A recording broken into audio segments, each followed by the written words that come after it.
close to power lines, and the job took 12 hours. A towing association says the charges appear to be higher than industry standard.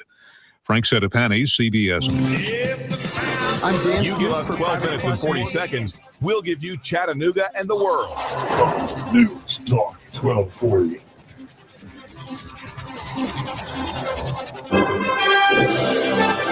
Live from Chattanooga, Tennessee, it's Nooganomics with David Tulis.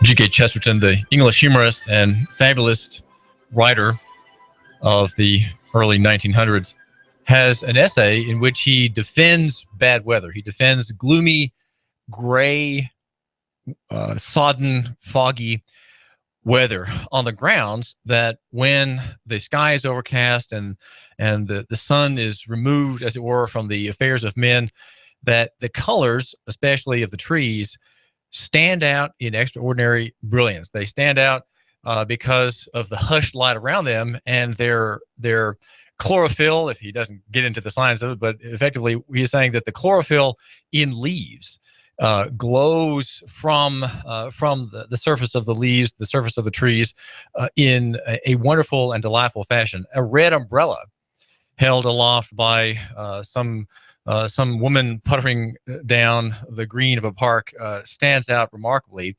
whereas on a sunny day, no one would notice it at all.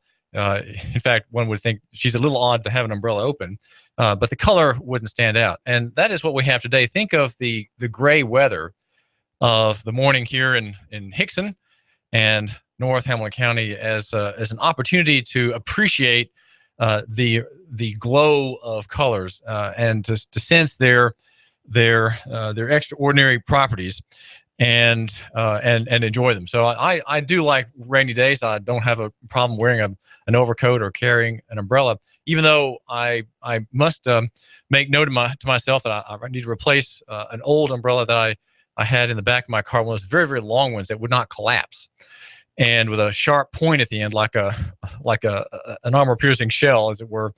And it's I need to replace that. I've got just a little small fold-up one under the seat of my car, and I managed to duck into the studios here at AM 1240 Hot News Talk Radio this morning, a few minutes ago, without having to resort to same. Just ducked in with the coat and piled my books here on the counter and my computer, and I'm very glad to be here. There was a small accident on Highway 153 north of Northgate Mall.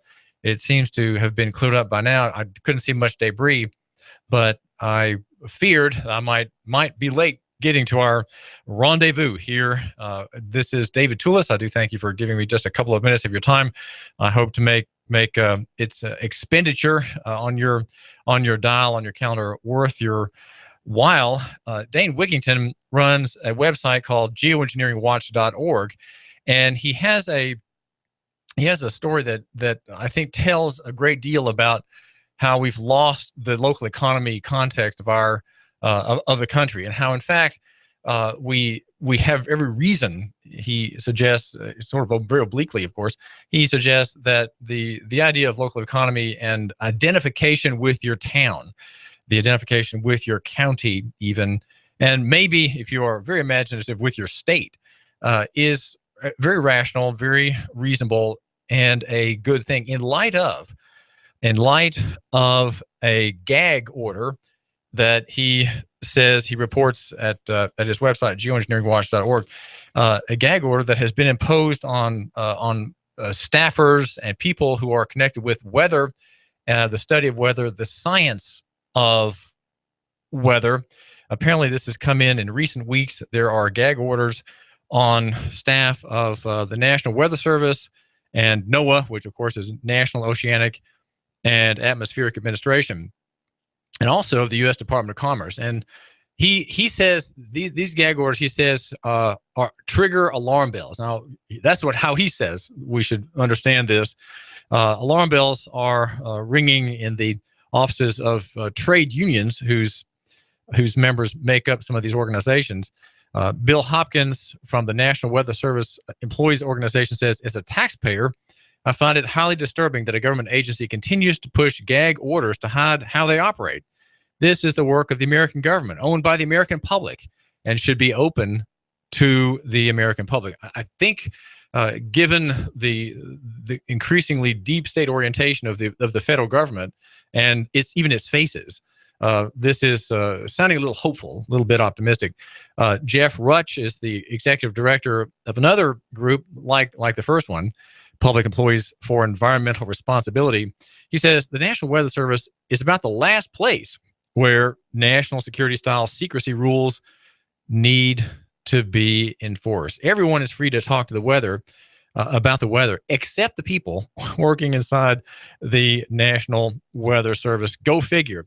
Now, Dane, who's been working on this topic for 10 years, and is a very, very widely noted opponent of stratospheric aerosol geoengineering, you might say weather control or weather modification or global dimming. Those are the rubrics under which this federal program operates, largely out of public notice.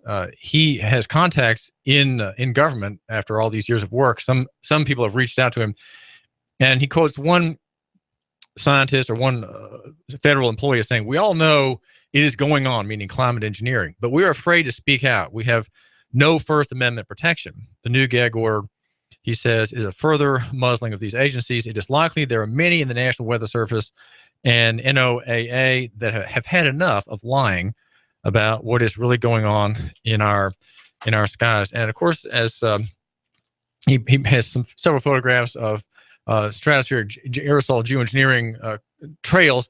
Now, my own work on this story is adding to the narrative. Not that I'm adding anything original. I'm just reporting the work of important people such as J. Marvin Herndon, the physicist, the nuclear physicist, and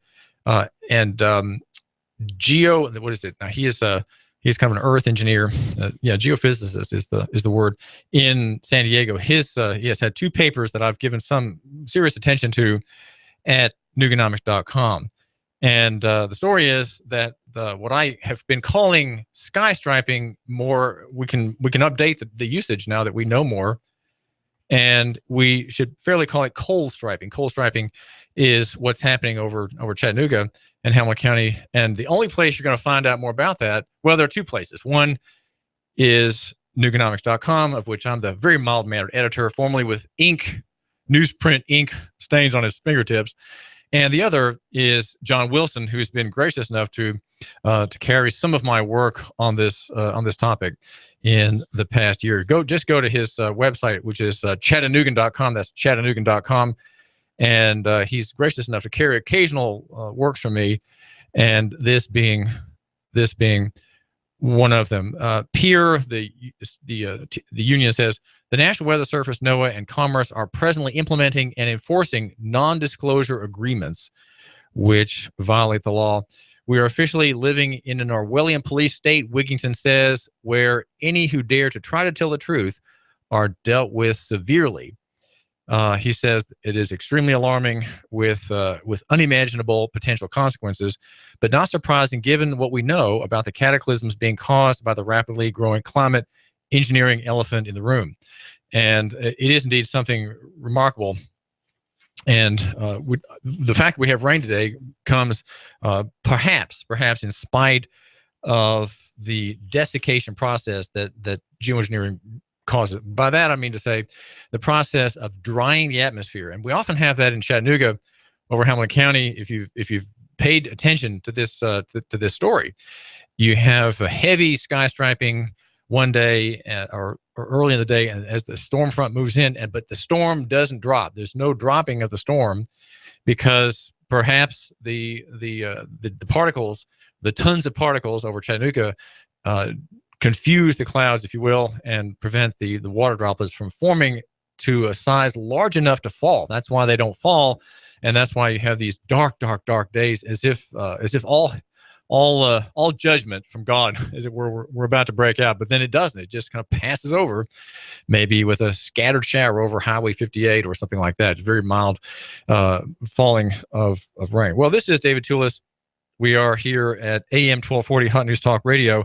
And the news wires, of course, are full about the abuse of police. We have just story after story, and the thing that I make note of, especially I make note today at Nooganomics.com, is the important step, the very favorable and important step that Fred Fletcher, the Chattanooga Police Department chief, is making. He is taking part in a group of about 130 brave souls, I suppose, in a group called Law Enforcement Leaders to Reduce Crime and Incarceration. And the reducing incarceration part is what's really most remarkable about this story that has been developing in the past week. There's been good coverage on it here in Chattanooga, and I do hope that you will read about that. And don't forget to read my analysis of it, my summation. I just yesterday got to finishing my work on looking at that position paper, the statement of principles of this national lobby. It is a lobby, one more police lobby, but this one is going in the other direction, right? It's reversing a course that has been going on for decades, and that is to the increasing militarization of policing, the increasing militarization of the state itself, as against you, my listener of our show and of our radio station. There's a long-term process where the state effectively, if you listen to Randolph Bourne, if you listen to, well, let's see, I've got the book in my car, Martin Van Creveld, the Israeli historian, military strategist, who says that the modern nation state is at war with its own people, and it is something truly remarkable to read about that from probably one of the best read historians of the day in the sense of military history. I am reading, by the way, making very, very slow progress in his noted 1992, I think 1992 or 91 book called Transformation of War. It is how war has changed, and the oddity of that book is the fact that it has been, though gained huge attention in military circles and war colleges and West Point when it came in the years after it came out. It has made no ultimate impression. Why? Because there is as former General Eisenhower warned, the president warned, a military-industrial complex that has an inherent interest in continuing the operation of the nation state as a military theory. And it is essentially, the nation state is essentially, he says, a military theory that has an international and a domestic flavor. But the domestic governance is marked by what it does overseas in the way of military operations. It just imports them, right? It becomes a net importer of militarization and warfare against its people. And that change is well noted. You need to read the works of perhaps Radley Balco, who blogs for the Washington Post. He has a book called Warrior Cop. It's been out for a couple of years now, but and I've not read it, but I've read enough of him to kind of know what's in there. And but that's something that you should care about. I suggest you read up on it. You can ask David down at Winder Binder Art Gallery and Books to order it for you. Make sure you order local. Buy your books locally. Now, there's a somewhat laughable and lamentable story on this topic about how we're training the next generations. The next generation, we are, if we are to believe a farmer friend of mine who called me yesterday for the first time. I finally got to talk to him in South Rowan County. He's a blogger and a farmer. He has a great little essay about work. We have people who are thinking about work in the future, and he writes about young folks not knowing how to work. Well, one boy reported on by Dan Kennedy at TV3. He has a dream of being his work. His work is to be a police officer, and it's a report on WRCB TV. Dan Kennedy is the writer of it, and his name is Nick Brazel. He's 9 years old, and he was involved in a pretend police chase with an officer who I guess was off the clock, and kind of a little charity here. He was in a squad car when they got the alert to be on the lookout for a stolen truck on I-75 in Catoosa County. Nick, along with real police officers volunteering their time, pulled over the bad guy. and Nick arrested him for theft. Ironically, the criminal was played by a local minister. Well, number one, what is the minister of the gospel pretending to be behind this charade where this boy learns life principles and encourages his life goal of being a cop? And the photograph on the website has him cuffing this little figure with a ball cap, black ball cap with a bill, cuffing one arm of the suspect, right? The gospel minister. Behind the young man is the cop who's kind of making sure that the cuffs get on right. The boy said, "I'm probably going to have to say thank you, all officers, for putting this together for me." And the boy is the brother. The reason this was done for this boy is that he has a 5-year-old brother who has hundreds of seizures a day in an extraordinary medical complication for the Brazel family. It's an extreme special needs brother, and this favor done to him by the police was kind of an act of grace, you might say, on their behalf, to encourage him and make him feel like a man. Well, I think we need to understand that we need to be men apart from guns, apart from the power to arrest, apart from the capacity as SRO feels in South Carolina has of throwing girls on the floor for not doing what you say. And I wonder, my wife Jeanette and I, we had a few hasty words this morning as I was rumbling around for my bow tie about this case. There are 2 videos showing this officer throwing down a girl in the classroom in Richland County. This is an officer serving Leon Lott, the Richland County sheriff, and my wife, seeing these videos, says, "Well, the girl kicked," but I didn't see that. All I saw was overwhelming force of an armed man throwing a girl down on her back with a chair or kind of wrapped around her, and then she's dragged across the floor in just a remarkable thing. And we have to be very glad for the viral world, right? For the digital world, where these kinds of things get out. They get out very, very quickly. In fact, Eric Judd of TV12 was assigned immediately to do a story on this, and has an interview at TV12's website with the Hamilton County SRO means School Resource Officer. And it's an interview with a man named Sean Shepard, who's been working for years in schools and now supervises the SROs who are there on the tab of the sheriff's department. What will they try to do? What they will try to do is allow the teacher to have classroom control. He says they'll move to the administrator if by chance the administrator is not able to make a resolution. Then they'll call the SRO to get involved. This is what teachers do. And Ben Fields slammed the girl down, threw her across the room, and some viewers, Eric says in his report, some viewers and followers felt that a man should not physically handle a female in that manner. Is that a good point? Even if she is not obeying his official commands to leave the room.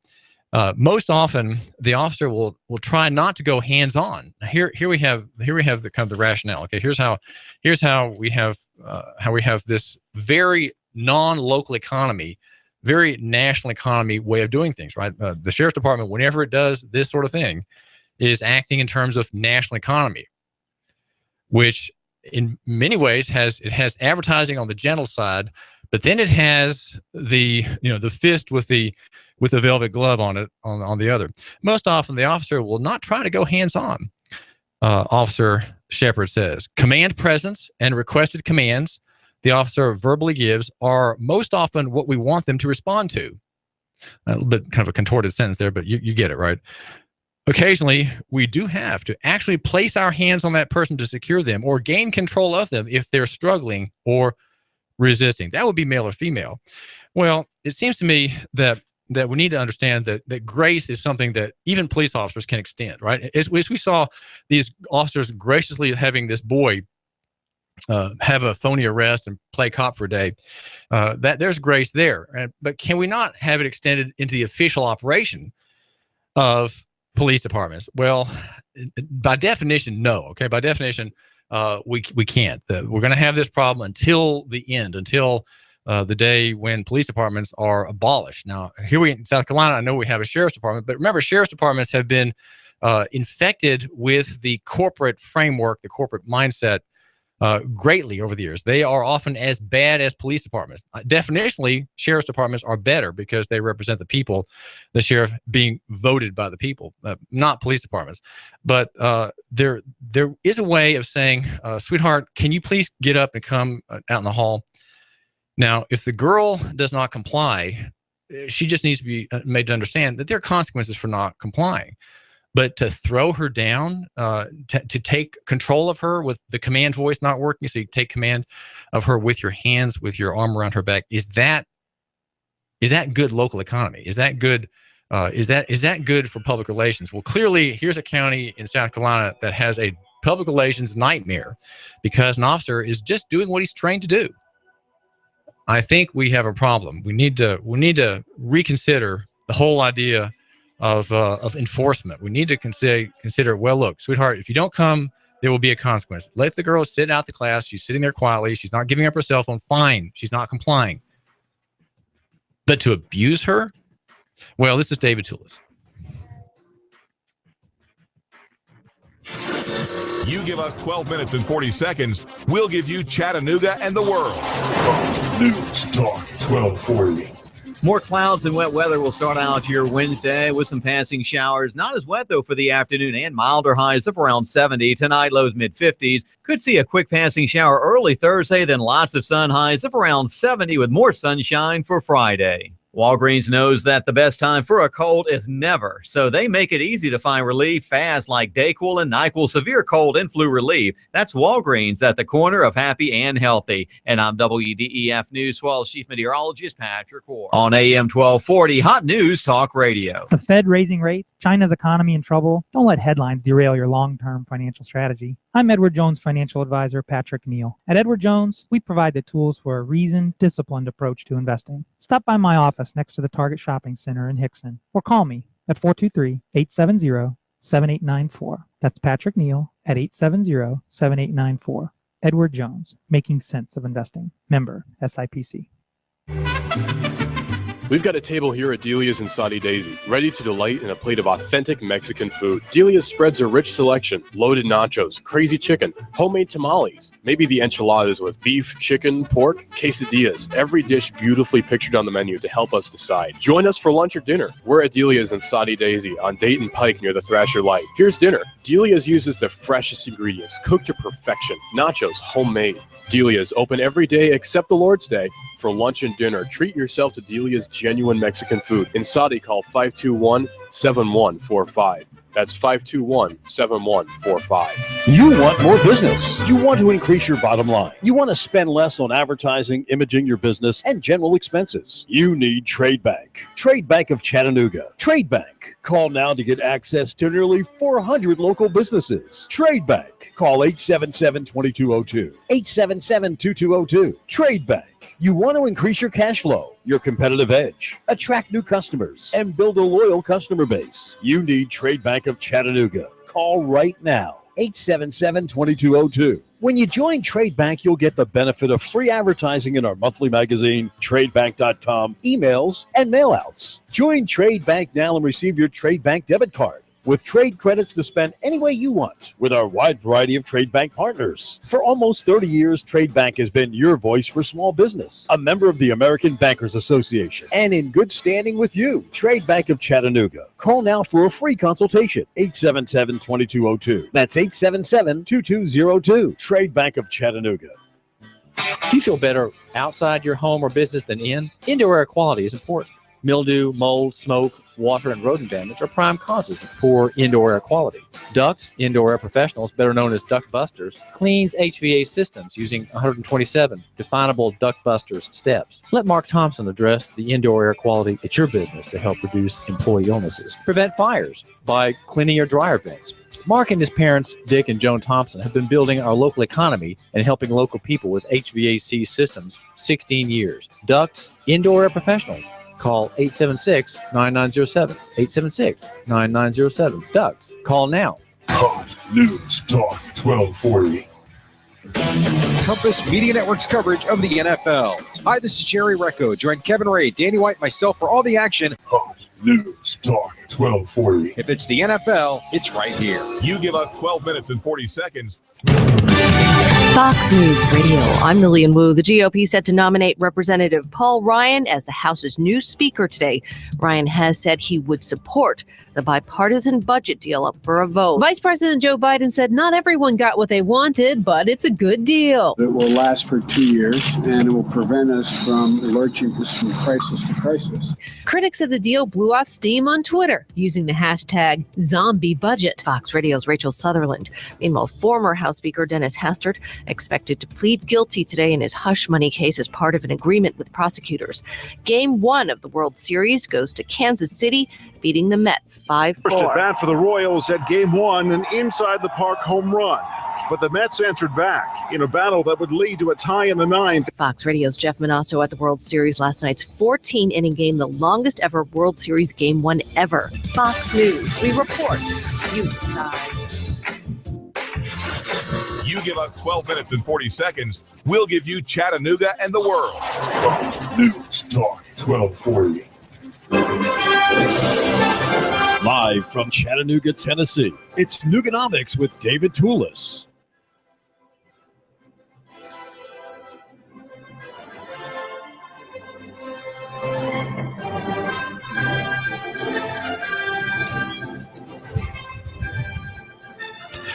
Google sometime the words depleted uranium ammunition, children, Iraq. And you can see why I'm tempted. I'm tempted to have a demonstration of our objection, your and my objection, to the idea of intervention, the idea of government intervention. In fact, the idea of war. Now, I know we have war because we have sin. Sin entered into the world when Adam failed to govern his wife and allowed her to slip by him and then slip to him the fruit that was the only thing in the Garden of Eden that he was not allowed to eat. The Garden of Eden was full of yeses. At every turn, yes, yes, yes, yes, yes, thousands and thousands of yeses in every turn. But there was one no, the one no that God gave to make clear his government and his sovereignty. And Adam violated that rule and was persuaded by his wife. And because of the fall, we have war, we have covetings, we have resentments, we have those two vices are deep in our nature. And perhaps only the gospel has sufficient power to end one's enslavement to them. We all always have them still. I mean, I think we have these temptations until death in our bosoms, but we don't have to be enslaved by them. Well, war is a gruesome thing, and we have the American uranium depleted ammunition story that creates. Well, we have Halloween, and Halloween is celebrated on Friday. Also, the Reformation Day, when Martin Luther, the great reformer, the German monk, the Augustinian monk who had discovered the Bible, and discovered grace, its claims upon him and its claims upon God's people, highlighted for him when he went to the most corrupt city on earth, Rome. With its pious hypocrisy and its indignant vanities and vast treasure houses and whores and staircases, which the penitent man climbs on his knees 30 times to show his obeisance to God. And Martin Luther found the grace. He found the scriptures. In fact, translated I think the New Testament at the very least into German. And his that day of hammering his theses against the superstitions on the door of the Wittenberg Church. That also is one celebrated Friday. Now, Halloween though is about monsters, and I'm debating whether or not just to make a point with extraordinary violence. It requires of me, a very mild-mannered man, a tremendous disregard for others.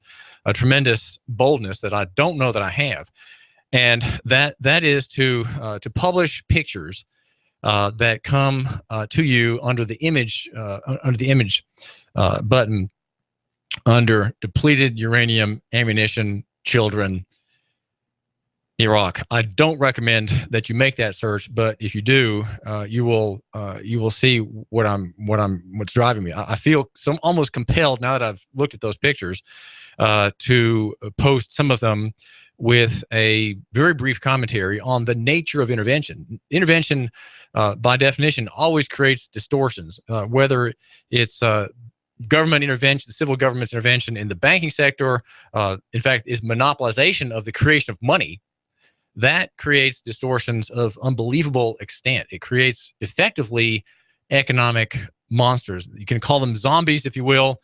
They are perhaps not with blood dripping down the corners of their mouths and bloodshot eyes, but they are nonetheless monsters, and they die on their own. They feed on others, and they await liquidation. They await liquidation. And in our economy here, in the national economy, that surrounding Chattanooga, surrounding Hamilton County, surrounding even your county, if you, my listener, happen to be traveling through our fair city on the bend of the Tennessee River, even there, you have the same phenomenon. And part of our answer, part of our solution to this crisis of the monster, the economic monster, is local economy. And we can't turn away entirely from the monsters that we've created, the depleted uranium monsters that have affected the DNA of the people of Iraq and Afghanistan, creating, well, I won't say more, but I'm asking myself, should I dare to post these photographs, which are readily available, right? They're readily available. They're not a secret. And they are in many ways ghastly. And if I did, it would be to make a single point.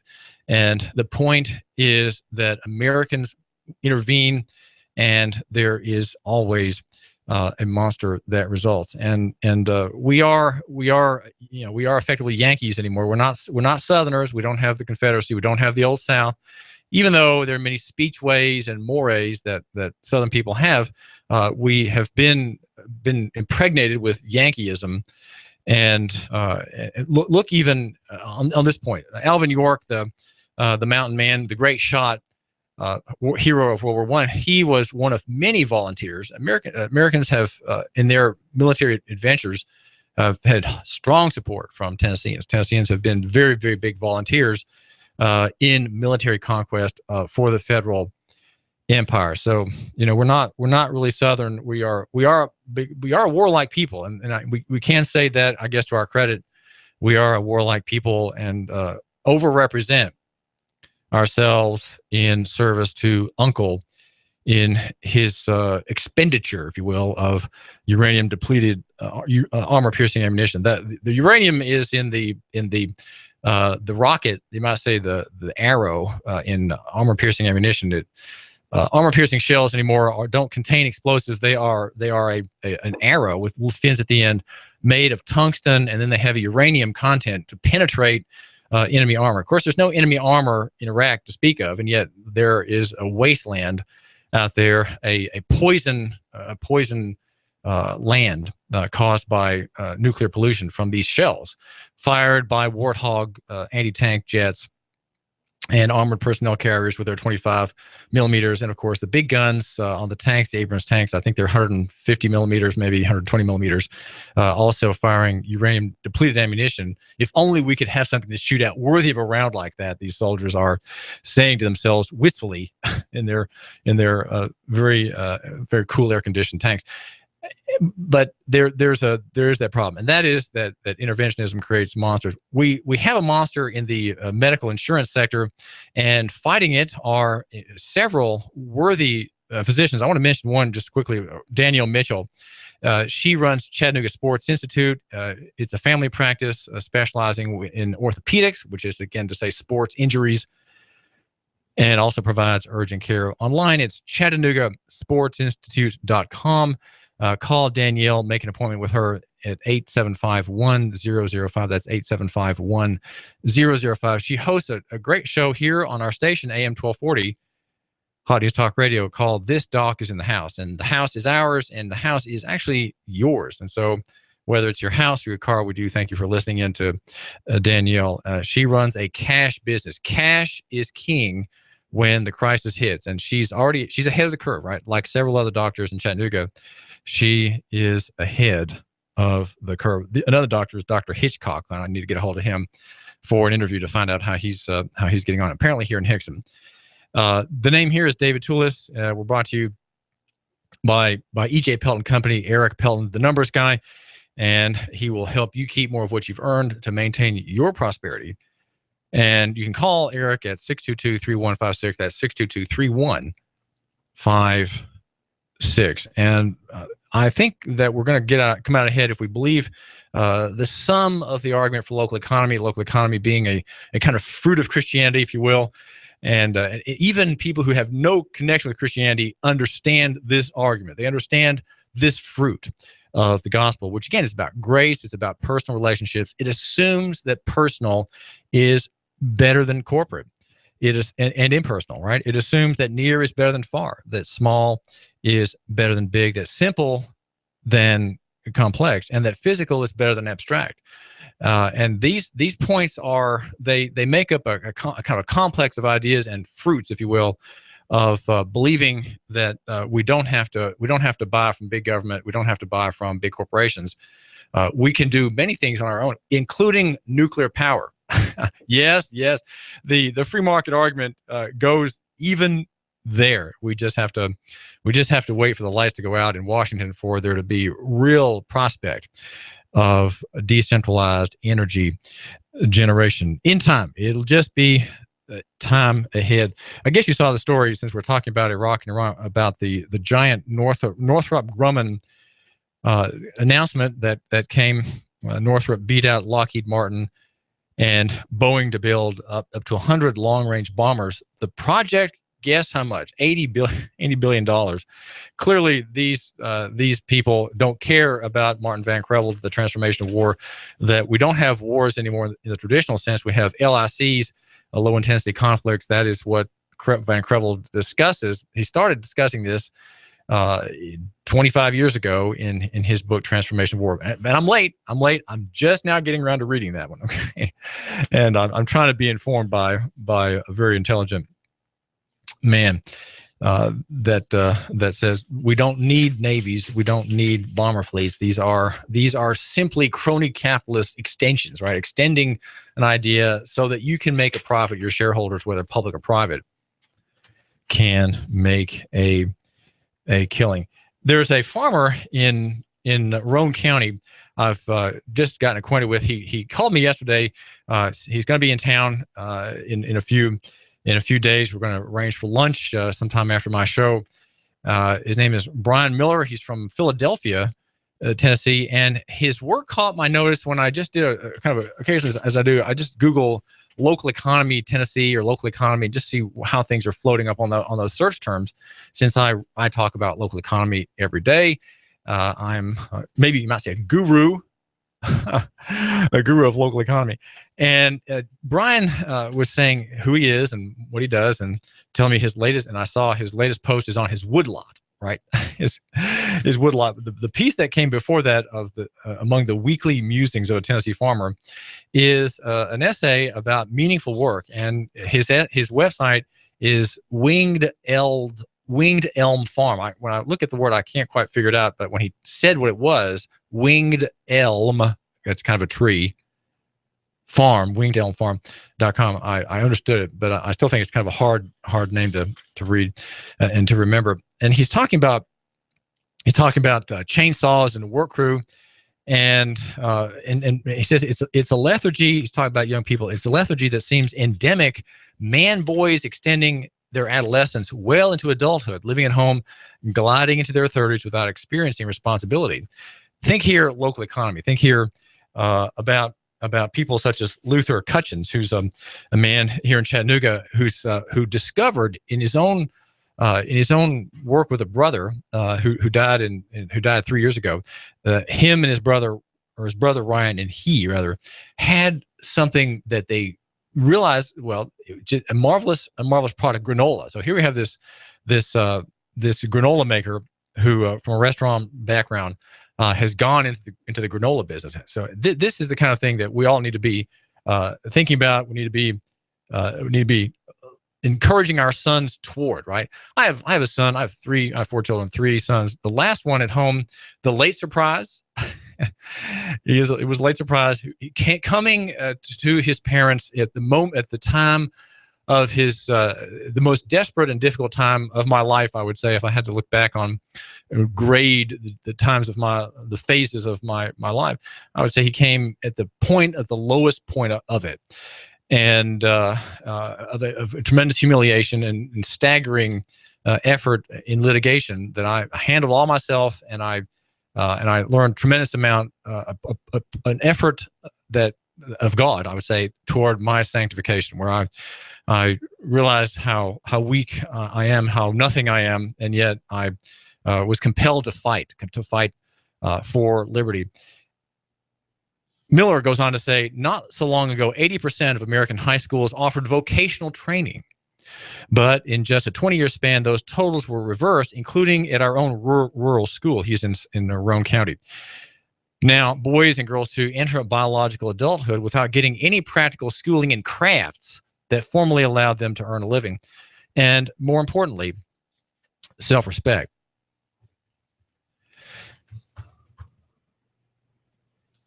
He says, the fallout from this lack of preparation for honorable and satisfying work, young men like my neighbor who drive 40 miles to Knoxville to work in a call center selling jewelry to elderly women.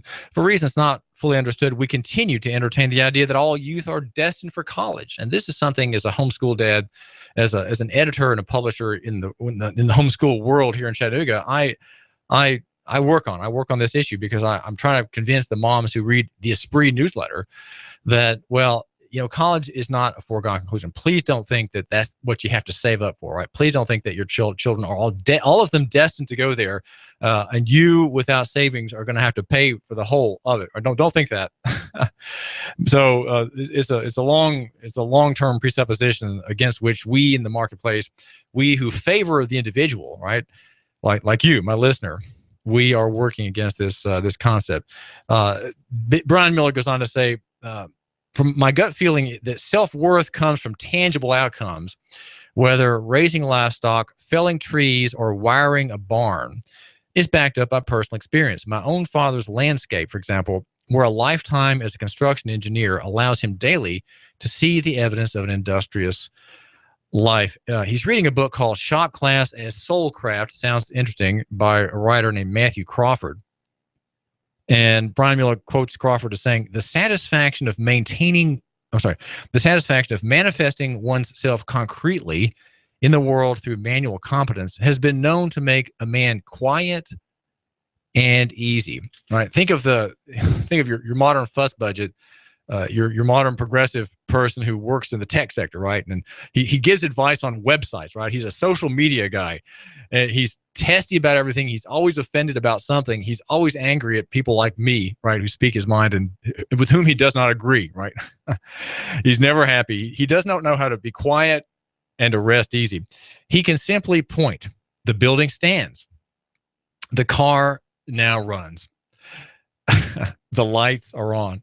Boasting is what a boy does because he has no real effect on the world. So the young men fed into our current system, one that devalues particular competence and focused physical activity, descend into a lifetime of malaise and meaningless boasting. It will not come as a surprise, nor will there be any surprise should these rural young men who find employment in crafts, trades, or farming have a stronger sense of purpose and self-worth. And here's how he ends it. Last line of his essay, of which I read you a couple paragraphs, says, as the day ended, the cutting crew got into their pickups. They grinned, waved, and drove away. Another job well done. but without ceremony. And that's an essay by a writer named Brian Miller, who lives in Philadelphia, Tennessee. And I'm hoping, I'm thinking that he might be one of our correspondents. And you, my listener, you can be a correspondent too.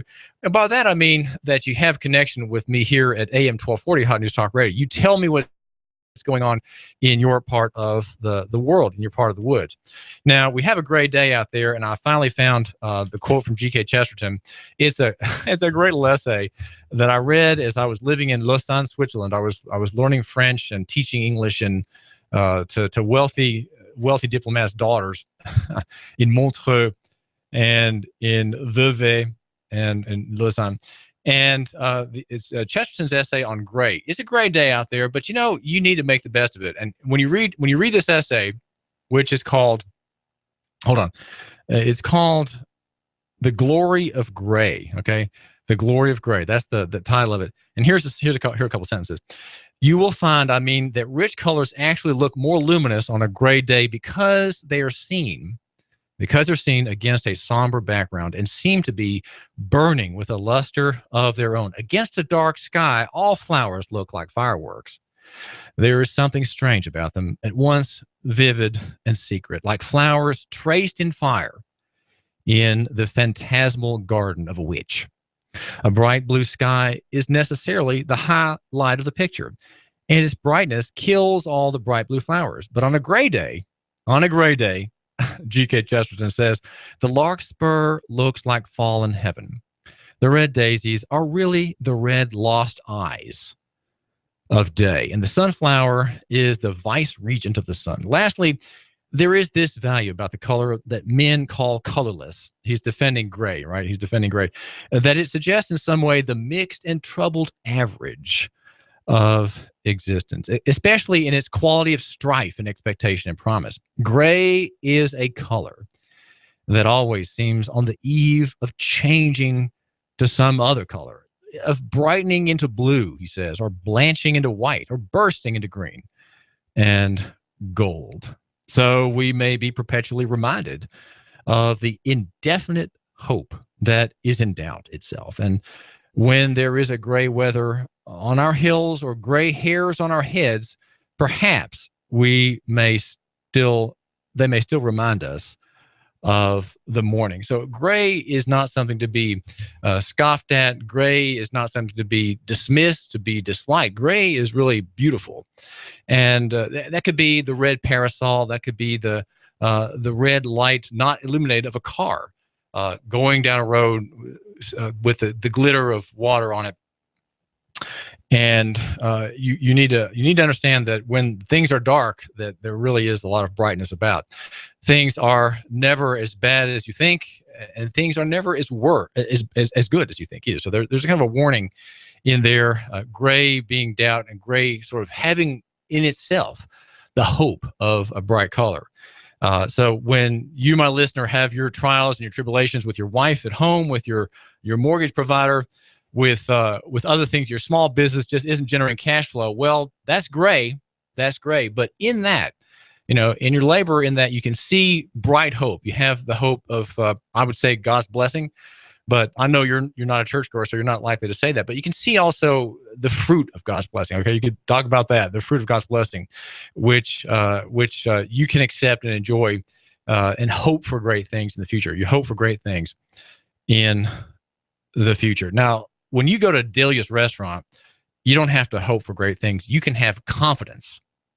You can have confidence in great things. Delia's, the little restaurant in Saudi Daisy, unpretentious. You almost don't even notice. In fact, I promise you've passed it 100 times on business in Saudi Daisy, and you've just missed it. But you're missing something there.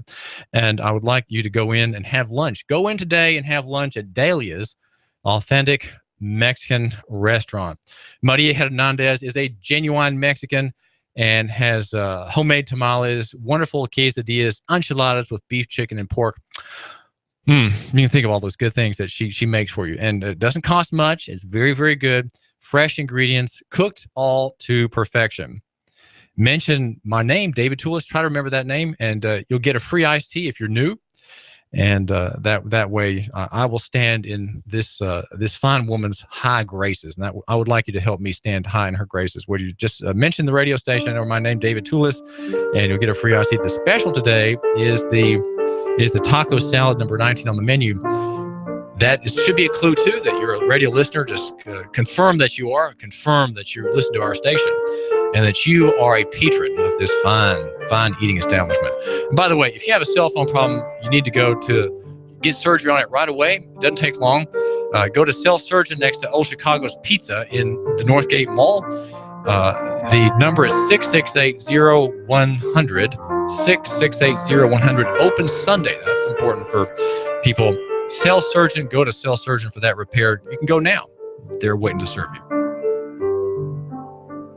More clouds and wet weather will start out your Wednesday with some passing showers. Not as wet, though, for the afternoon, and milder highs of around 70. Tonight, lows mid-50s. Could see a quick passing shower early Thursday, then lots of sun, highs of around 70 with more sunshine for Friday. Walgreens knows that the best time for a cold is never, so they make it easy to find relief fast like Dayquil and NyQuil Severe Cold and Flu Relief. That's Walgreens at the corner of happy and healthy. And I'm WDEF News 12 Chief Meteorologist Patrick Ward. On AM 1240, Hot News Talk Radio.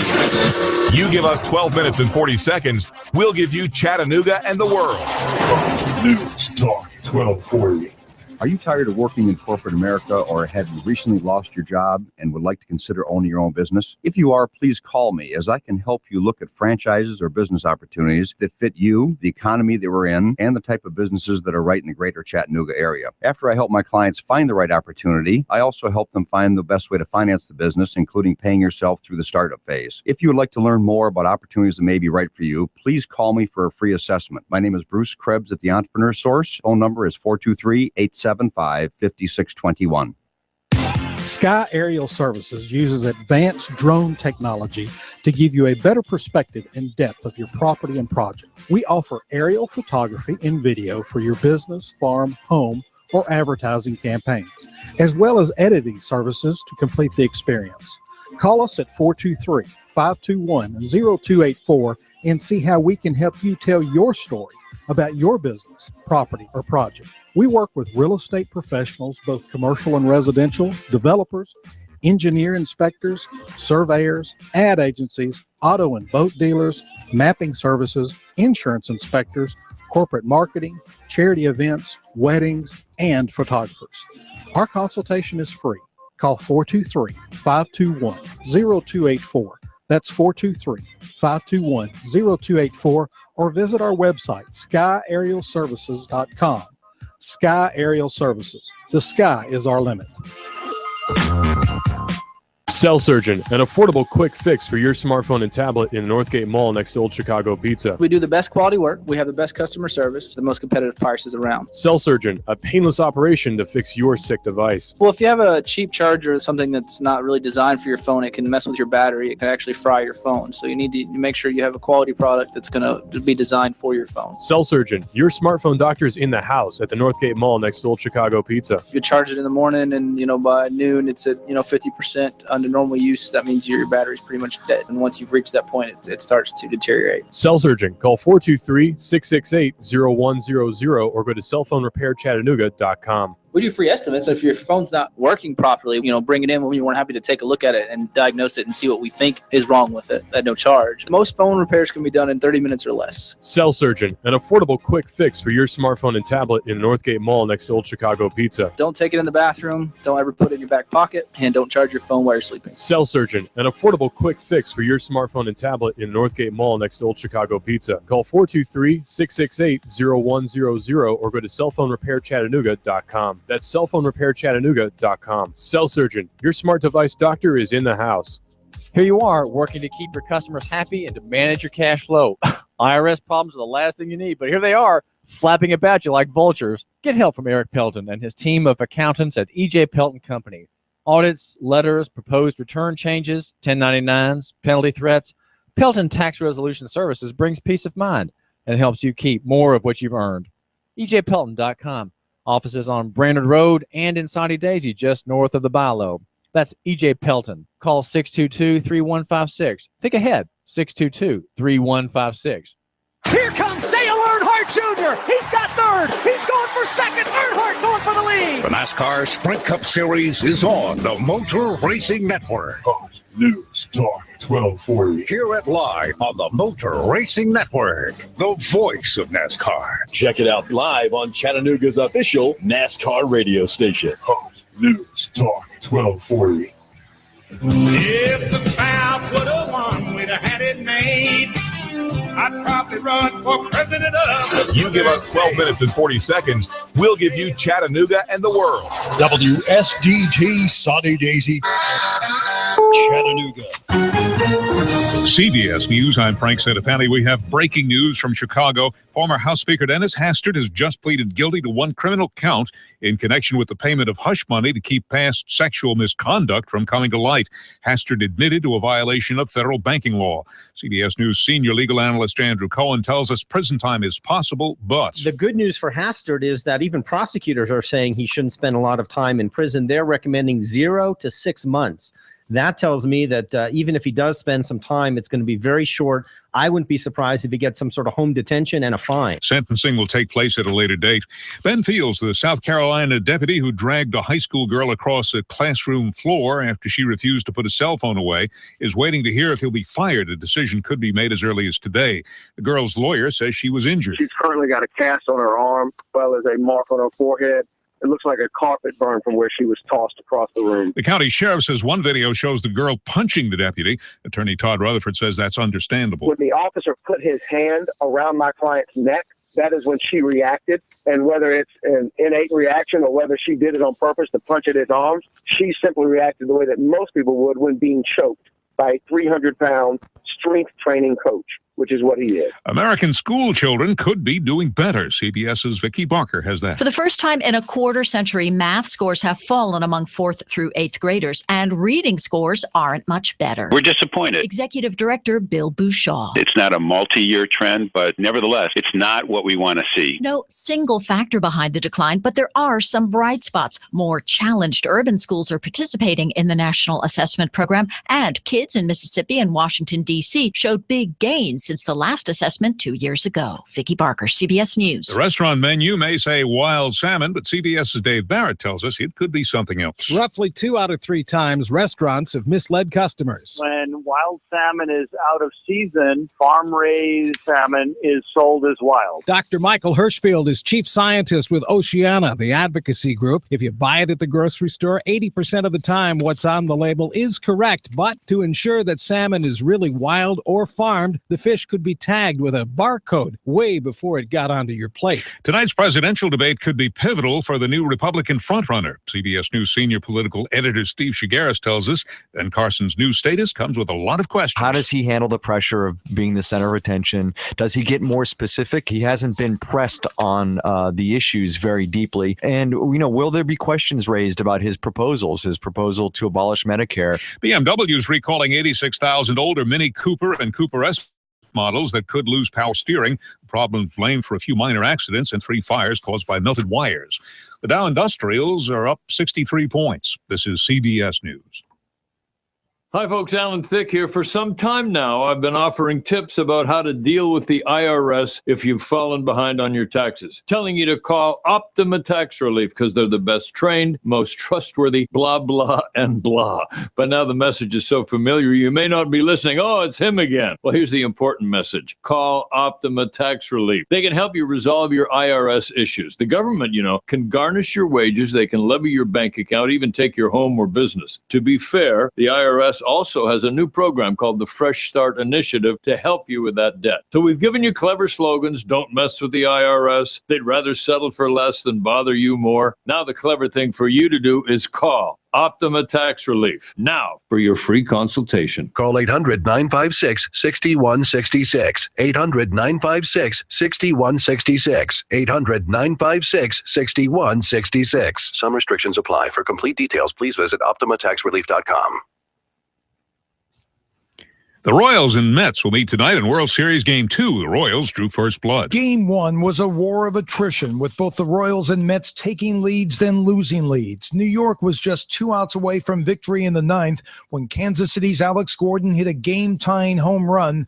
That sent the game into extra innings, and in the 14th inning, Eric Hosmer hit a sacrifice fly to win the game. It was definitely my time to do something there for the club, and just glad I got another opportunity and came out with it. The victory by the Royals was bittersweet. The father of Game 1 starter Edinson Volquez died before the game. Steve Futterman, CBS News at the World Series in Kansas City. A Montgomery County, Maryland policeman dressed as a homeless man to catch drivers who were texting behind the wheel.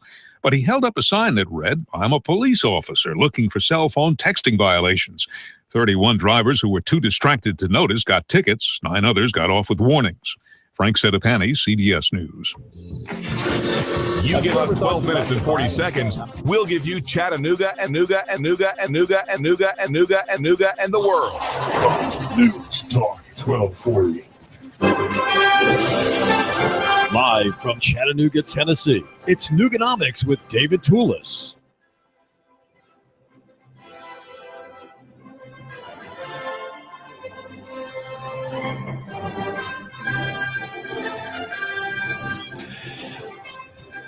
Here you are running a catering business, and you keep hearing back from customers about one little product that's not even the main gig that you offer to them in your thank yous.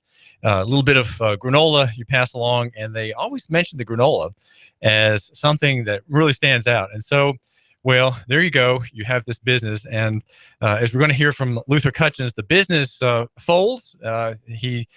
Luther has a brother, Ryan, who died in 2012, and so Heirloom Catering, which is the one I'm referring to, closed, and Luther went back into the restaurant business.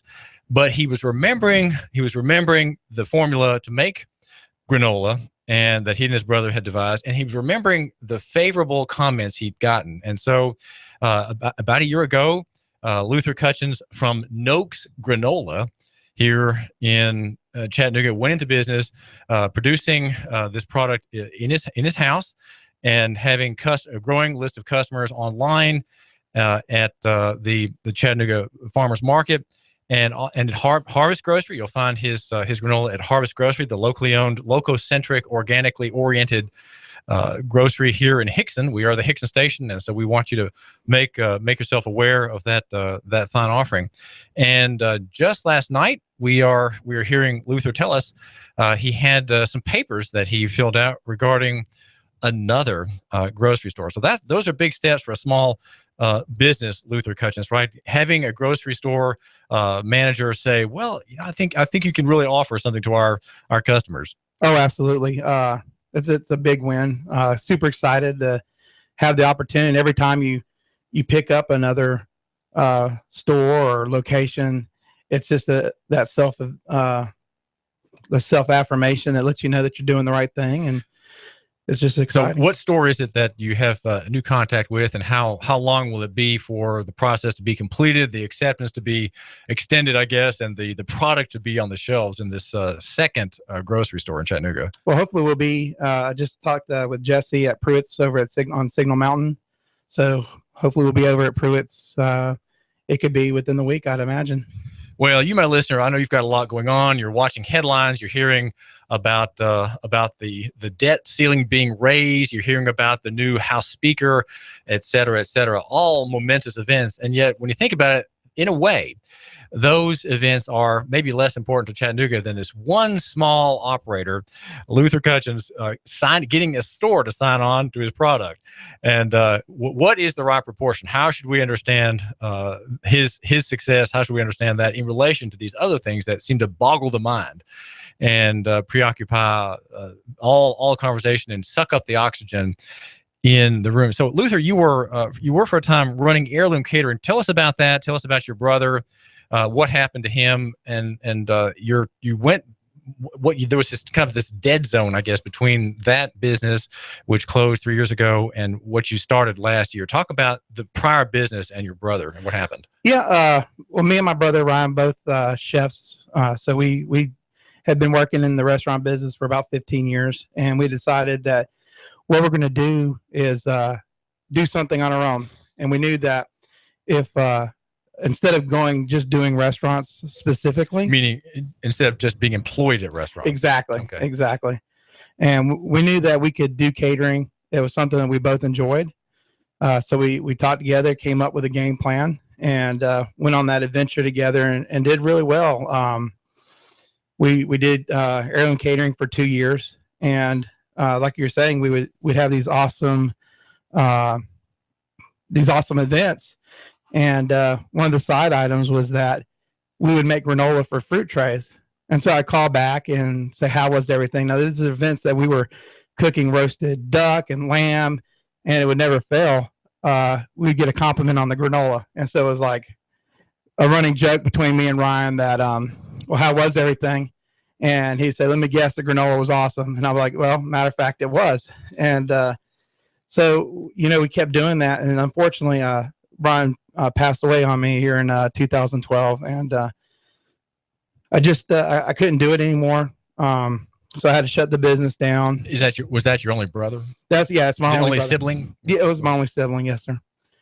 And so it was just very heartbreaking. We were close. We're not fighting siblings. We're best friend siblings, and he was my younger brother. And so it really took it out of me. Went back into restaurants poorly, which unenthusiastically. Which is strange because I'd always been very successful at running restaurants. Matter of fact, was GM of the year for Brinker International, running corporate restaurants, and to go back and not be GM means general manager. Yes, sir. Mm-hmm. And to not be successful on top of everything else that was going on, it just was not a good time. And being self-reflective now, I could tell that it was the majority of it was just not being able to process the things that had happened. And I think it seems to me that you would probably be very kind of down in the mouth because now you're employed. You're not the owner. You're not making any of the profit. You don't see the decision maker. Or you don't see decisions being made. You're just told how to make decisions made by others outside of your view go into effect.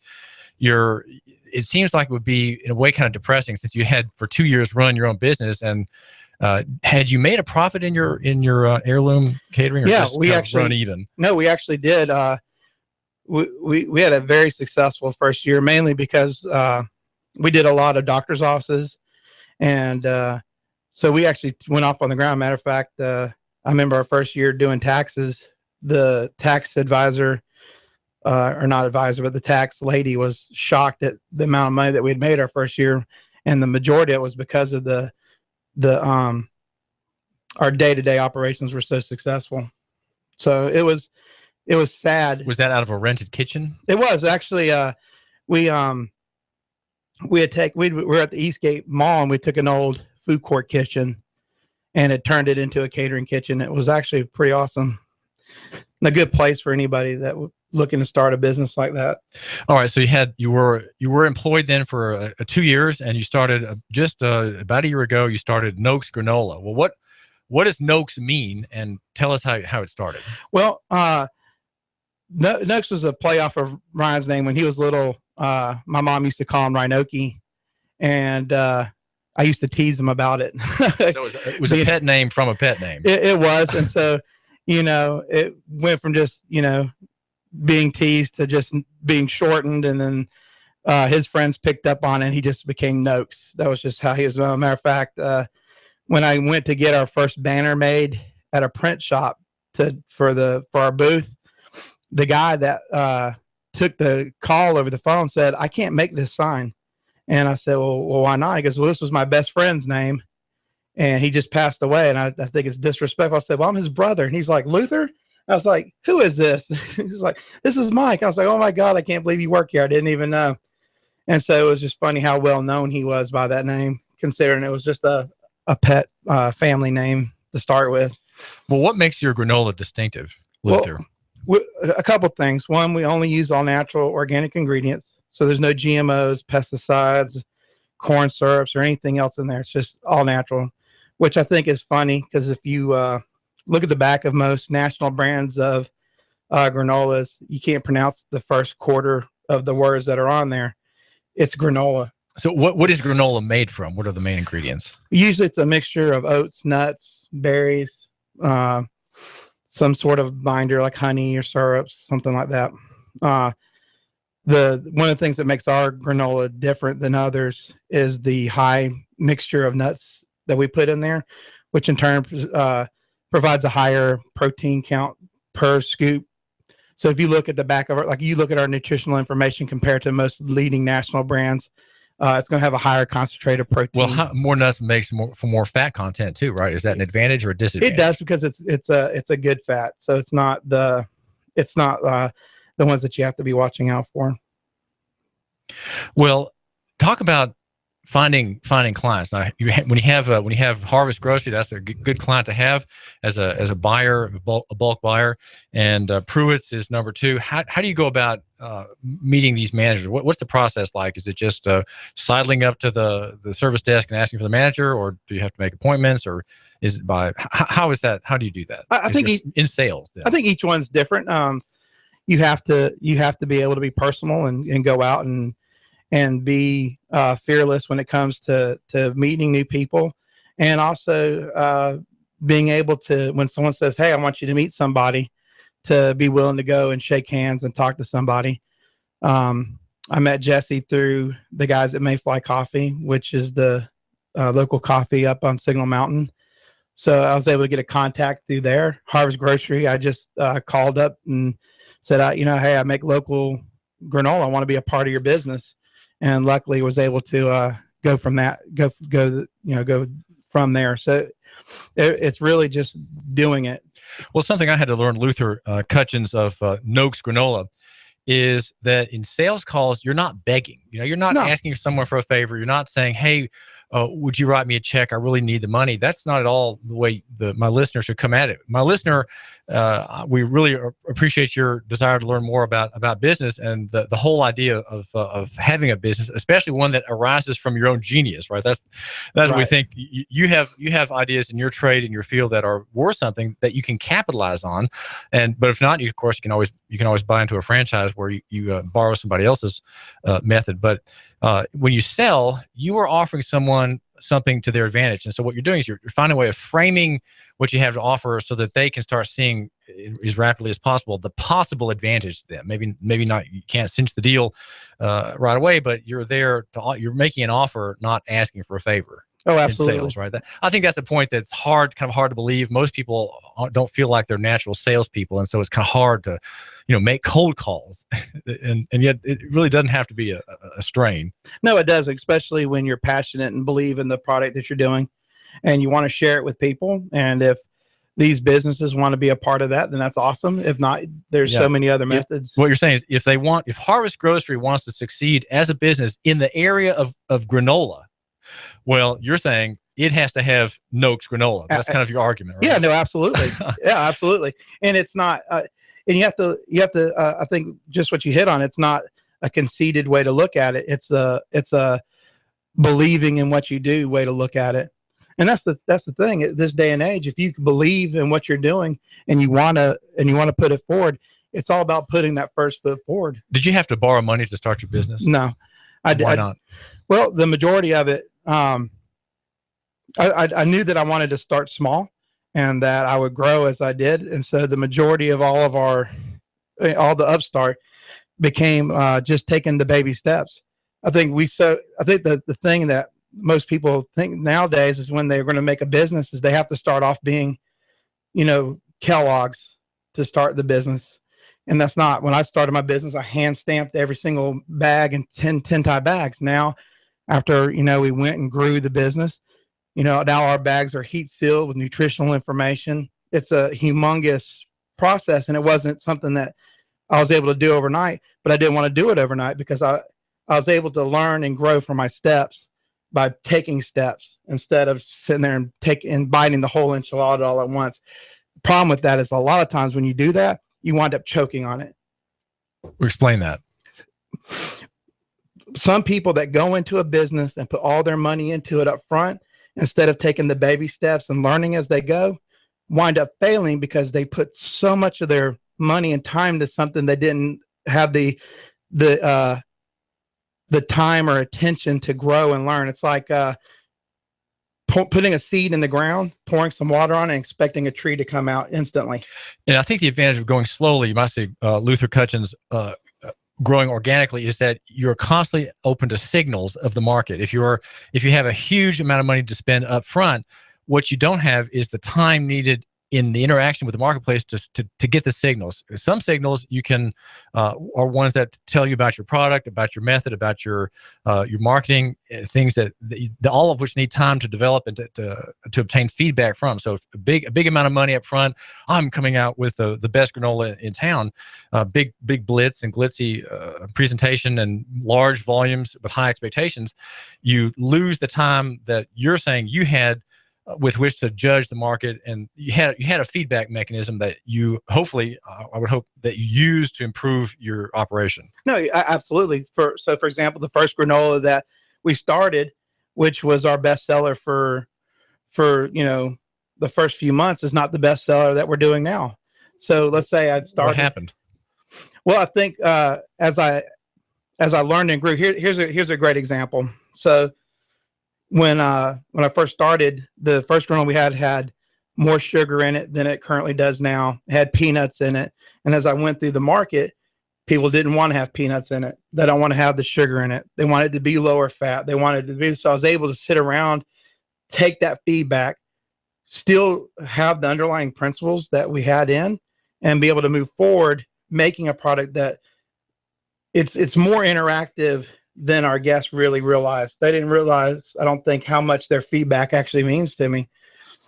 As long as I stay true to my core values, then I'm able to go forward with it. This is David Tulis. We're talking with Luther Cutchins, who owns and runs Noakes Granola here in Chattanooga and is seeking a market for his product. We're brought to you by Sky Aerial Services, the drone people.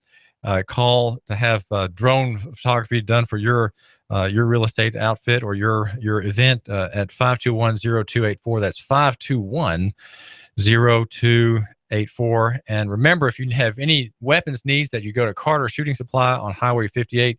There are all kinds of fine weapons, and there's been I think there's probably an interest in trading. If you want to have a weapon go out on consignment, make sure you propose that to the man or the woman behind the counter at Carter Shooting Supply.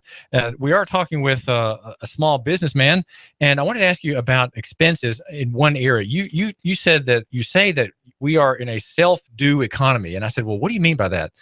Well, you've done several things that are kind of budget oriented. They don't require you to spend $5,000 for an expert to, say, build a website. So talk just briefly about what are the advantages that you see in the marketplace that would help my listener, especially if he's thinking of starting a business in his residence with maybe a teenage son or daughter or his wife.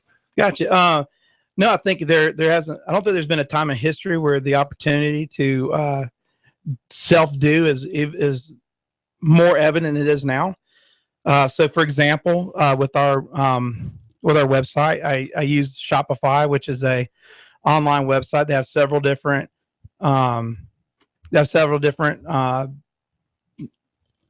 programs that they're able to do, trims, if you will. The one I choose is free because it's my business, and I manage my own shipping and stuff like that. As the more that you want to spend in there, the more they'll do for you. I choose to do it myself. But you go on the website, like for ours, for example, noakesgranola.com, and you look on there. I needed a website that was going to streamline the ordering process. So if you click on there, you'll look, the very first thing after it shows our thing, it goes right into where you can buy stuff. So you click on there and bam, you're already in the buying procedure. I made sure it was mom proof so that she could go on there and buy something. Once that was confirmed, then I knew we had it. Absolutely free, minus they take a cut out of your credit card percentage, which is what most credit card companies are going to do anyways. It's a fair amount, and bam, you have a very professional website. And you're looking at it, you would think that I spent hours making it. I didn't. I pretty much chose a template. I had a friend help me with the logo who, honestly is a genius. I was lucky in that regards. But if not, they would have helped me make that as well. So, that's just one way to cut in there and do something. So if you believe in it and you make it, put it on the website, sell it. Between Facebook, Instagram, Twitter, there's not a better way to market your business than there ever has been. You don't have to pay a high-powered marketing executive. You literally have to just Google it. How do you start a business with social media? And the tools that are available at your fingertips, it really just takes the time to sit down, take notes, read, and go forward with it. Well, that's a very can-do attitude. So you, my listener, if you're thinking of starting a business, take that as a note of encouragement. You don't have to have a large pile of cash to hire experts in up front. You can do things slightly, easily, and on your own. We are brought to you by Rick Davis Gold and Diamonds. And there are 3 words to repeat: cash, cash, cash. Get top dollar for your gold and silver from Rick Davis Gold and Diamonds. It's at 5301 Brainerd Road. Cash, cash, cash. He is wanting to remind you, he is a buyer of precious metals, and you will be able to translate that into Federal Reserve notes or cash by getting the number and waiting for him to get to you, which is how it works there at Rick Davis Gold and Diamonds. My name is David Tulis, and Luther Cutchins of Noakes Granola. Thanks for giving us a couple of minutes of your time. Oh, absolutely. It was a pleasure. This is AM 1240 Hot News Talk Radio. We are brought to you by Ducts, the Indoor Air Professionals, which handles the mold and mildew in your ductwork. And we'll find, as they go through there, they will find the missing aftermarket rifles from the Lego sets your children played with a few years ago, but they will not be returned to you. I'm so sorry. Along with the insect abdomens, they will not be given to you either. The number is 876-9907, 876-9907, Ducks, the Indoor Professionals. This is David Tulis, and I've got some things I want you to hear. Hang on.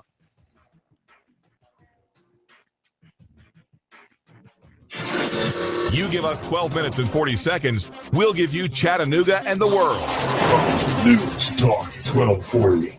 More clouds and wet weather will start out your Wednesday with some passing showers. Not as wet, though, for the afternoon, and milder highs of around 70. Tonight, lows mid-50s. Could see a quick passing shower early Thursday, then lots of sun, highs of around 70 with more sunshine for Friday. Walgreens knows that the best time for a cold is never, so they make it easy to find relief fast, like Dayquil and NyQuil Severe Cold and Flu Relief. That's Walgreens at the corner of happy and healthy. And I'm WDEF News 12 Chief Meteorologist Patrick Orr on AM 1240 Hot News Talk Radio. The Fed raising rates, China's economy in trouble. Don't let headlines derail your long-term financial strategy. I'm Edward Jones financial advisor Patrick Neal. At Edward Jones, we provide the tools for a reasoned, disciplined approach to investing. Stop by my office next to the Target Shopping Center in Hickston, or call me at 423-870-7894. That's Patrick Neal at 870-7894. Edward Jones, making sense of investing. Member SIPC. We've got a table here at Delia's in Saudi Daisy, ready to delight in a plate of authentic Mexican food. Delia's spreads a rich selection: loaded nachos, crazy chicken, homemade tamales, maybe the enchiladas with beef, chicken, pork, quesadillas. Every dish beautifully pictured on the menu to help us decide. Join us for lunch or dinner. We're at Delia's in Saudi Daisy on Dayton Pike near the Thrasher Light. Here's dinner. Delia's uses the freshest ingredients, cooked to perfection. Nachos, homemade. Delia's open every day except the Lord's Day. For lunch and dinner, treat yourself to Delia's genuine Mexican food. In Saudi, call 521-7145. That's 521-7145. You want more business. You want to increase your bottom line. You want to spend less on advertising, imaging your business, and general expenses. You need Trade Bank. Trade Bank of Chattanooga. Trade Bank. Call now to get access to nearly 400 local businesses. Trade Bank. Call 877-2202. 877-2202. Trade Bank. You want to increase your cash flow, your competitive edge, attract new customers, and build a loyal customer base. You need Trade Bank of Chattanooga. Call right now, 877-2202. When you join Trade Bank, you'll get the benefit of free advertising in our monthly magazine, tradebank.com, emails, and mailouts. Join Trade Bank now and receive your Trade Bank debit card with trade credits to spend any way you want with our wide variety of Trade Bank partners. For almost 30 years, Trade Bank has been your voice for small business, a member of the American Bankers Association, and in good standing with you. Trade Bank of Chattanooga. Call now for a free consultation, 877-2202. That's 877-2202. Trade Bank of Chattanooga. Do you feel better outside your home or business than in? Indoor air quality is important. Mildew, mold, smoke, water, and rodent damage are prime causes of poor indoor air quality. Ducts Indoor Air Professionals, better known as Duct Busters, cleans HVAC systems using 127 definable Duct Busters steps. Let Mark Thompson address the indoor air quality at your business to help reduce employee illnesses. Prevent fires by cleaning your dryer vents. Mark and his parents, Dick and Joan Thompson, have been building our local economy and helping local people with HVAC systems 16 years. Ducts Indoor Air Professionals. Call 876-9907. 876-9907. Ducks. Call now. Compass Media Network's coverage of the NFL. Hi, this is Jerry Recco. Join Kevin Ray, Danny White, myself for all the action. Hot News Talk 1240. If it's the NFL, it's right here. You give us 12 minutes and 40 seconds, we'll give you Chattanooga and the world. Hot News Talk 1240.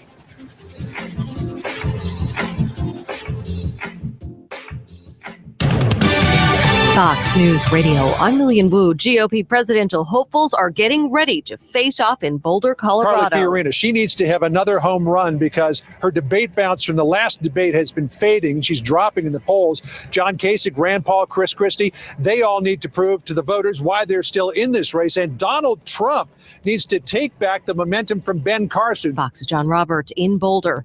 There are some bleary-eyed baseball fans this morning after the longest ever World Series Game 1. City's Escobar started the World Series, the first Kansas City at bat, with a jolt and an inside the park home run.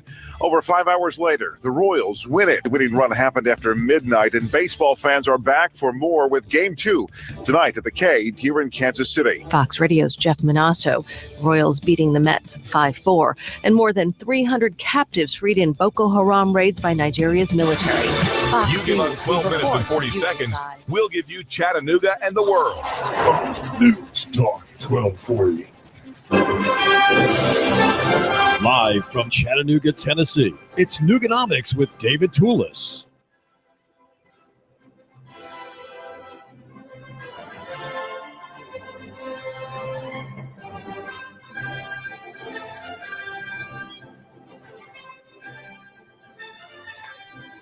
I do thank you for giving me a couple of minutes of your time. My name is David Tulis, and if you want to liquefy your billfold or your help liquefy your wife's purse, make sure you go to Rick Davis Gold and Diamonds today and ask for cash. That's what he gives you. He gives you Federal Reserve notes denominated in 20s, 50s, and 100s in payment for your unwanted gold and silver. Now, there are people who don't want their gold and silver and who want to have green rectangles, and Rick Davis is the man to make it happen.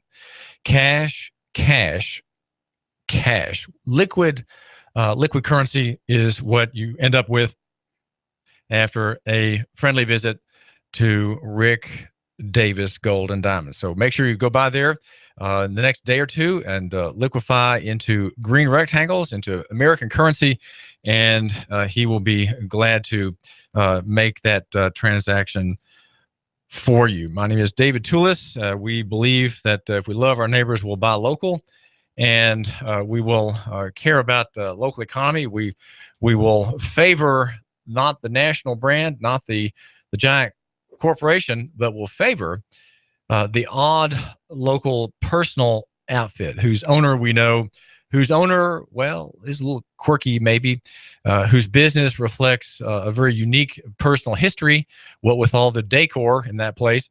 And yet we don't dislike and distrust the decor. In fact, we find ourselves somehow in an odd kinship with that person, and we like coming back to that place, the little hole in the wall, perhaps, restaurant, because it is distinctly human and distinctly personal. It has not been all tested out by committee and gone through this a cleansing from the scientific literature. Okay, it hasn't gone through that process. It's just human, and that is what local economy contains. That is what it offers.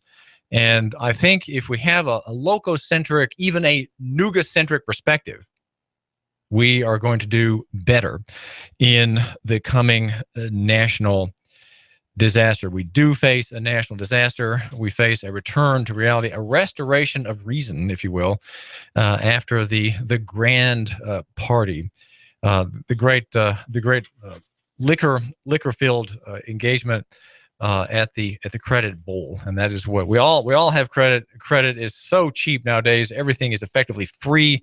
The future is going to be monolithically like the present, full of cheer, prospect, brightness.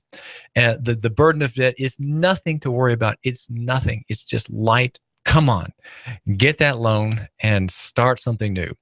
And that is the inducement all around the national economy. We have that.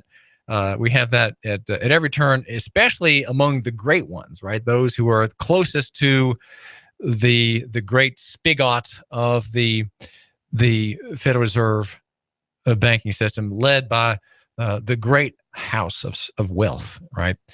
In New York, the New York Fed. There's a story. Well, hold on. There are all kinds of stories, but the one you want to think about just briefly is the one that is carried about in the big orange vans around Chattanooga. These vans belong to Superior Air Systems. The orange vans, they are there for you, and you have to give a call and have that heating unit checked. You started using it, but you haven't checked it. So Superior Air Systems is the party to do that for you. 886-6602. That's 886-6602 here in Chattanooga, run by Bill Keith, who wants you to be content and not have to worry about it at all. That's what you'll get from Superior Air Systems. We're also brought to you by Patrick Neal. Patrick Neal is an investment advisor, a financial advisor with Edward Jones, the largest privately owned brokerage house in the country, and he has an office here in Hickson. We are the Hickson station, and he is in our service area, and you, no doubt, are in his as well. His office is right next to the Target chain store, the pro-gay chain store, right on Highway 153. He's right behind the Cahutta Banking Company building. That's Patrick Neal, Edward Jones. Just dial the number 870-7894, 870-7894. And even though you may not be ready to move your investments or to get investment advice, do think about Patrick Neal, ready to help you. Also wanted to make sure that if you have a cell phone that needs repair, that you go to Cell Surgeon right next to Old Chicago's Pizza in the Northgate Mall. Open Sunday, yes. The number is 668-0100, 668-0100. And make sure you mention that you heard about Cell Surgeon on the radio. That not on the radio, but on this radio station. We are AM 1240, Hot News Talk Radio. Online, slap a .com on that, Hot News Talk Radio, yes, .com. And on your smartphone, get the TuneIn Radio app free, no charge for that, and make us a favorite. And you can hear us anywhere, really anywhere that you get cell service. And we are AM 1240 WSDT in Hickson, the Hickson radio station covering Chattanooga, Hamilton County. We're the North County station. And my name is David Tulis, number 5 host. We've got the convivialist. He's not in today, but we've got the Entrepreneur Hour coming up at 11 o'clock with Bruce Krebs. Bruce runs the Entrepreneur Source, and he and Confederate Mike are going to talk up small business and give you great insight from Bruce, longtime business executive. He's a headhunter. He is a franchisor, and he gets people like you, my listener, into a franchise. The story moved a couple days ago by Chloe Morrison at Nooga.com, and it's something that I've not followed closely enough, and so I've tried to read her story carefully to get caught up on crowdsourcing and fundraising. There's a story about a writer in Knoxville. I don't have his name in front of me, but he was saddled with a litigation as a blogger, and is crowdsourcing his lawyer fees. And that's what you do with crowdsourcing. But what about if you want not just to help someone, help a ministry, or help someone with medical expenses, but you want to help a business get off the ground? Can you invest in that business through crowdsourcing, or do you have to be a high net worth individual who can prove his net worth so that he can invest without government supervision? And the SEC, the Security and Exchange Commission, founded during the great boom of federal control of the national economy in the 30s, is there to make it effectively impossible to get capital locally. And the crowdfunding phenomenon, I hope, will bypass that roadblock to capitalizing local economy. Chloe says that state officials have recently finished their rules about an exemption that might be beneficial for startups here in the state. The rules, which will be implemented December 16, she says, provide guidance for the Invest Tennessee exemption, which went into effect in the first of the year. There hasn't been an overwhelming amount of media coverage, she says. What is it? Well, the intrastate crowdfunding exemption allows startup founders to give investors within Tennessee equity in their companies in exchange for the investment. Okay, but the question is, how is that money obtained? She talked with Scott Messeri as a local attorney, and he says that he mentions the Security Exchange Act of 1933. He explains why the act was founded in this story, preventing people from being taken advantage of by untrustworthy stockbrokers and so on. But this is all out of date, and it has choked local economy. We've been choked from capital for decades, thanks to Uncle Sam. Online crowdfunding platforms like Kickstarter can raise money, but not in exchange for equity in a company. Chloe Morrison reminds us in her story at Nooga.com. That's why donors often get a reward for donating, right? You get a t-shirt or a mug. The Invest Tennessee exemption means, she says, that non-accredited investors, that's you and me, right? The common little guy, right? You and I are investors, we're small fry. We can now give to startups in exchange for equity in the company. And that's good, because what that allows the small company to avoid going into federal jurisdiction. Messeri, the Tennessee Department of Commerce, and the Insurance Communication Director, Kevin Walters, said that the exemption will make it easier for Tennessee startups and small businesses to raise money. The quote from Kevin Walters from the Department of Commerce and Insurance is, the intrastate crowdfunding exemption provides Tennessee startups and small businesses with the opportunity to raise capital, which previously might have been unavailable either due to lack of access to accredited investors or angel investors, or due to the costs associated with public offerings of the stock. That was in an email to Chloe Morrison's. But there's still laws that with which you have to comply. Scott Messeri tells her it can be just as expensive for the startup to make sure they're complying with crowdfunding laws as if they went through a private placement offering, again, which puts the business under the SEC. So there are rules, probably more complicated than they need to be, but if that's something that would be of interest to you, please look into that. This is a break. It's an important break for local economy, and it shows how the digital economy is letting people like you and like me allowing us to avoid dealing only with accredited investors who have to have, $1 million net worth and so on. They have to show $500,000 income, some large amount of money. I don't have the numbers here, but well beyond my capacity, right? My earnings capacity at the moment, right? and so how do we invest locally if we don't have this crowdfunding option ahead? So there will be small businesses in Chattanooga which will be using this. And what I encourage you to do, my listener, is to, when you learn about them in the coming months, think in terms of divesting national and investing local. That's one of our themes right here at Hot News Talk Radio: divesting national and investing local. Find human beings you can meet and say, I'd like to invest $10,000 in your business, or I've got $5,000 I'd like to put into your venture. How can we do that? And so you then own a piece of that company. I'm not sure if it's a share or how that's measured, but you become an owner. You don't just have a mug, right, or a T-shirt thanking you for your gift. It's not a gift anymore. It is an investment that gives you some kind of legal claim to be satisfied if there are problems down the road. But the same claim that allows you to be paid a reward for your patient investment. Well, this is David Tulis, and we're hearing about these abusive officer fields in the public school in South Carolina.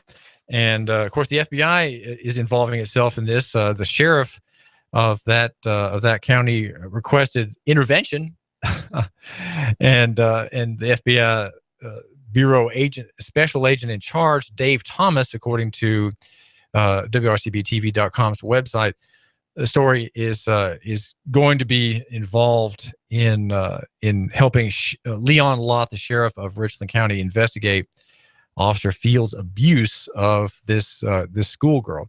Now, there's a story that is kind of on the side of that the video that we've all seen, and that is of Mia Kenny. Now, Mia Kenny is someone who has a testosteronal bearing that Mr. Slattery, our Attorney General here in Tennessee, Herbert Slattery III, does not have. In other words, she has the male reproductive organ, if you will, and he does not. And I make that point, and I make the point about him at Nooganomics.com. Go to this website, of which I'm the editor, and I'm the very, very mild-mannered editor of Nooganomics.com. And my essay today is I had a bit of fun looking into one of my slang dictionaries, and I used the word flummadiddlery to describe. It's not a new word, but it's one that I think you can understand if you see it, flummadiddlery.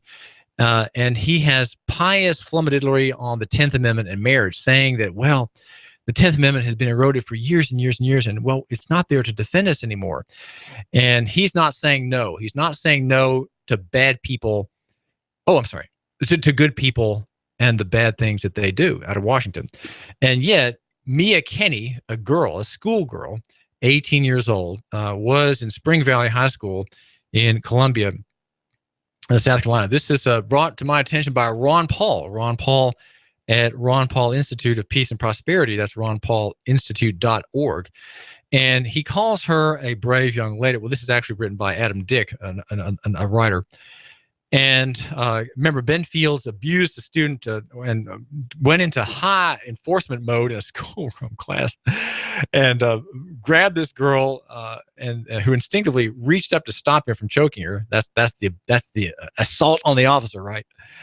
But meanwhile, Mia Kennedy is complaining. She's being defended by her mother for accusing this officer of abusing this girl. Kenny says she was in disbelief and screaming and crying like a baby in reaction to what the Officer Fields did to her school chum.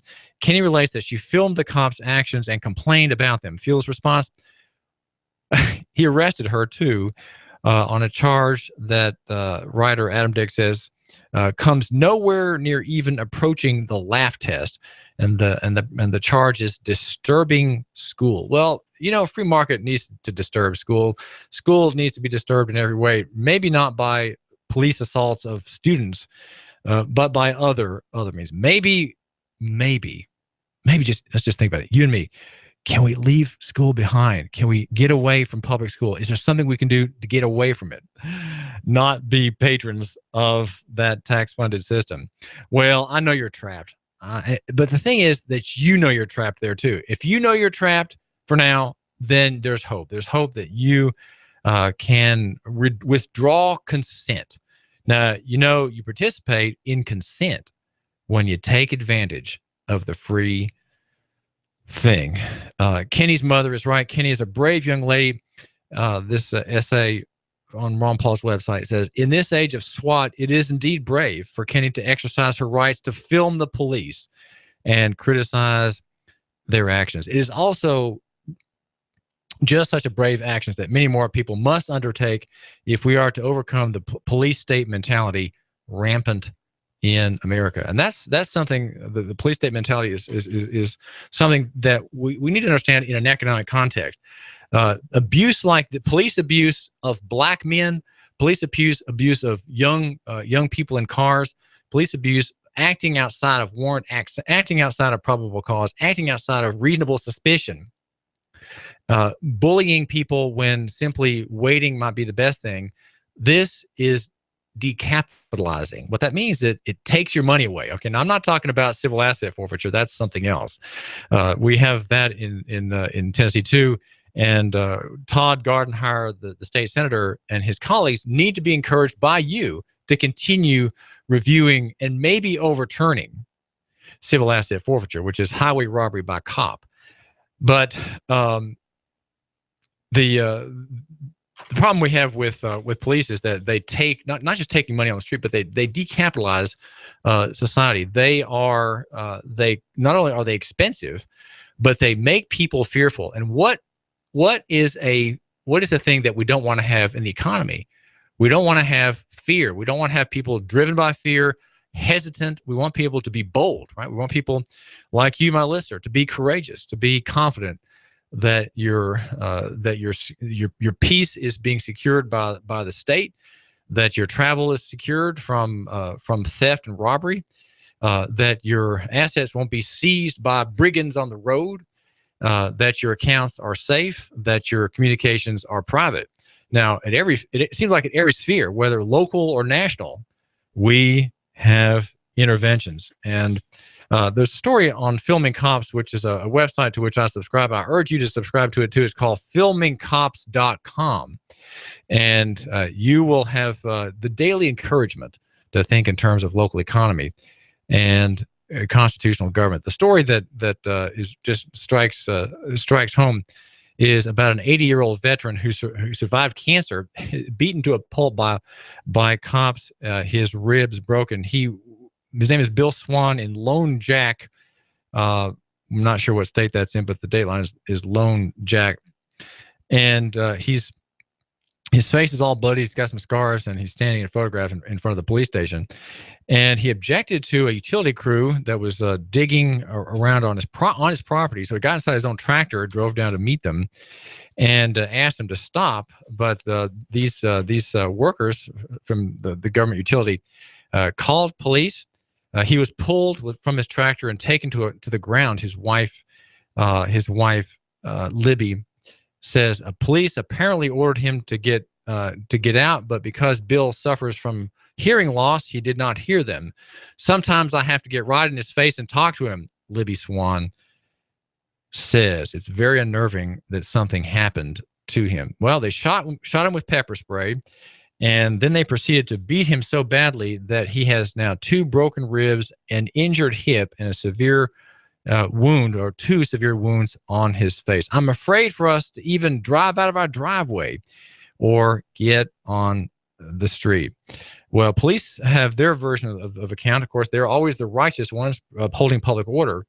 And they said that he refused to get off the tractor when they ordered him. And a grandson says, "It makes me worried. Police officers are supposed to serve and protect, and instead they're going after people that pay their taxes, that do the right things, and are law-abiding citizens, and they're picking on the small guy." Of course, Tulis just doesn't understand how the pressures we face. He just doesn't understand what we have to deal with. They might say at my carping about them. There's a story on a television station. This is Missouri, Lone Jack, Missouri.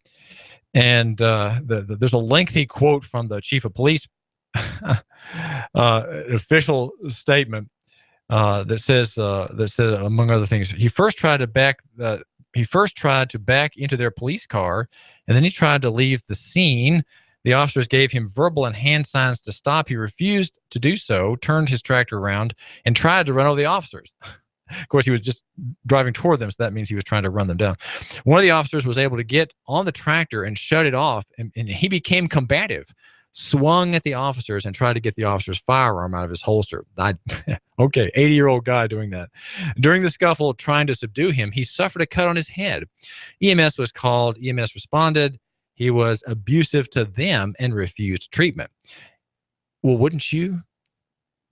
He was then brought to the station where he was booked for disorderly conduct, resisting arrest, and 2 counts of assaulting a police officer.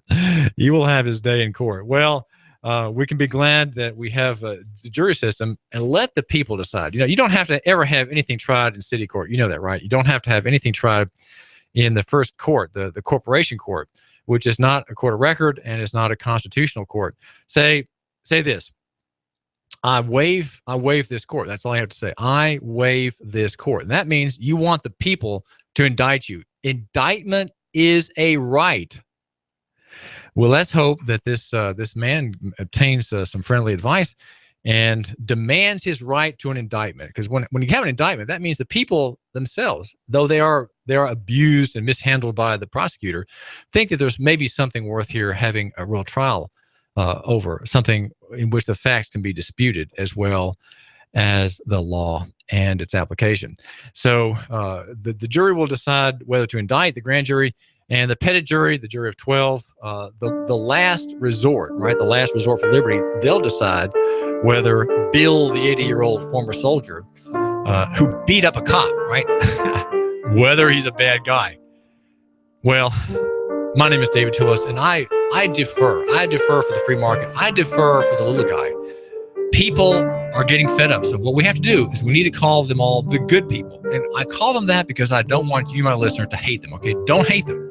That's the wrong attitude. What we need to do is be forbearing, patient, and we need to insist on our rights, calmly, quietly say, no, you don't have probable cause. And am I being detained, and am I free to leave? That's the question. Am I free to leave? More clouds and wet weather will start out your Wednesday with some passing showers. Not as wet, though, for the afternoon, and milder highs of around 70.